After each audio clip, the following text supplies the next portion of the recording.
One of the questions I get asked most often is if I can show people looking to switch platforms to Ghost other examples of websites and blogs that are live right now. So that's what I'm going to do in this video.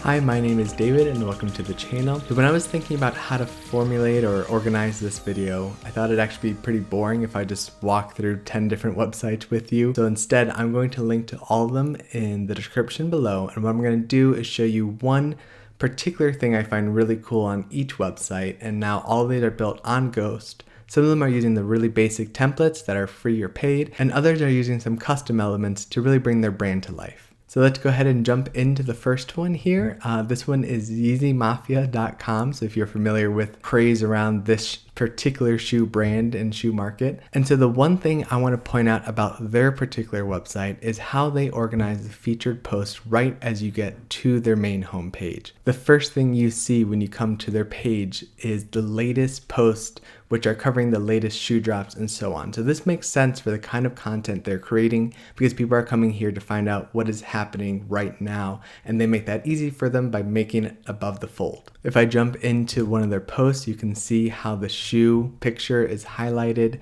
and they just have a really good organization because they know what people are coming to their website for, so they don't bother around with a lot of fluff or making these articles much bigger than they need to be. The second website I want to show you today is from the Duolingo app. So this is their official blog, and the element I really like here is how each different tag or content category is differentiated by different color. You can see here that articles that are tagged learning are orange, ones that are for the company are tagged green, and so on. And I think this just makes for a very user-friendly way of finding the type of content you want, and it's also beautiful to look at when you come to their page. Now, although this is a custom element that they designed, this is something you could hire a Ghost expert to help you do if you wanted to do something similar on your blog. The third website we'll be checking out today is Janssen.com, and I really love this because this one is, again, not around a big topic, but a solo creator. And the element I really like is her page structure. So if you go to her different pages from about to the very end, you're going to see a similar framework. So she uses the heading and then some text and then an image.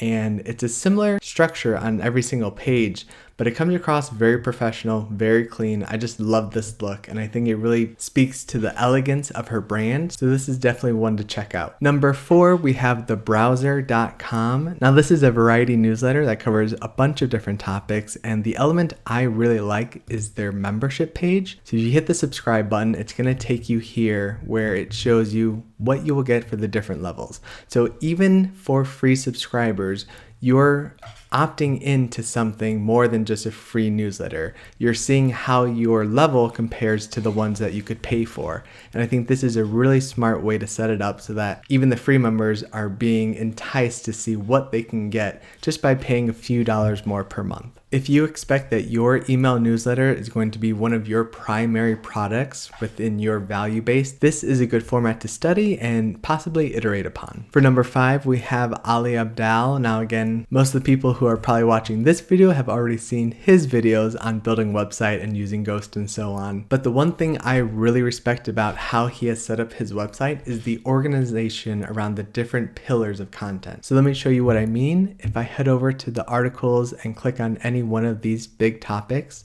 let me start with productivity. First, you're going to find a really professional look above the fold, followed by a table of content kind of outlining everything you're going to see on this page. And so he's done this for every single one of these categories. We can check out another one right here. Just to give you an idea, when you have a lot of content, when you've been creating for a long time, it can be very challenging to sort that and organize it in a way that isn't overwhelming for your audience. And so I think he's done a great job, especially because of the breadth of content he's trying to provide to his audience. Number 6 is an Etsy-focused website named Birch, Please. Now, the element I really enjoy about how they've set this up is all the way at the bottom, you're going to find the tags that they use to organize their content. content. And so if you go all the way to the bottom, you're going to see a box which has some of the most popular content pieces or topics. And then if we click the see all topics button, you're going to see them all organized by the number of posts related to that specific category or tag. Now again, I think this is a genius way of organizing their content and making it user-friendly, especially since this is a membership-based website. So there are free resources available on here, but the most valuable content is going to be in that member only section. And so if you are a paying member or you're looking to be one, sorting by that and seeing what value is there is a very useful thing to do, and they make it very easy for you to do that very quickly. All right, looks like we're at number 7 already. Here is the Unsplash blog. Now this blog is run on Ghost as well. And of course, as a photo-centered company, what I want to highlight is how they use images in their blog posts. So if I jump in, you're going to see that they use a lot of the wall-to-wall image features. Now I know there's an actual name for that, but I'm completely blanking on what that is. Now it's important to remember that when you are writing a blog, especially an image-heavy blog, that can slow things down a lot. And so the fact that they chose Ghost and they know that Ghost works to optimize every image so that your site loads as fast as possible, that's just a really cool tool to have in your back pocket, especially if you expect every blog post you write to include big, beautiful pictures. You want to make sure that it doesn't take an hour and a half for every blog post to load. And again, it's just worth scrolling through some of their different posts to see how they use images, because they're just a great example of how to do it well. Almost to the end now. Number 8 is called goldsguide.com. Now again, this one has a bunch of custom work done to it, but if you're going for a darker look with possibly a black background, this is a good guide to check out. If I jump into one of their blog posts, you can see what the text looks like, how they use the quote boxes and highlights. As you continue to scroll, the email bar is right there, encouraging members and visitors to make sure they're signed up, since email is the primary way this website is growing their audience. It's a great example of how a different look can really set you apart depending on the niche you're in. All right, and jumping into number 9, we have exponentialview.co. Now there are actually 2 things I want to highlight on this website. First is that they are using kind of like an announcement bar or hello bar to draw attention to their new book release. I think that's a really smart way to use that property. Then if you go all the way down, you're going to see what one of their blog posts look like. Now this is a member only or paying subscriber only post. So this is a good example of what your public facing content is going to look like when most of it is locked behind a paywall. This is one of the features that comes standard with Ghost, and it's really useful because there's no way to really sneak behind the paywall. You know, like on mobile phones, you can kind of use that simplified view to get behind some paywalls or open in an incognito window. But for the way Ghost protects its content, it's actually protected. So for those running membership sites, that's a very important element you want to make sure is in place. All right, and number 10 is the ghost.org/customers page.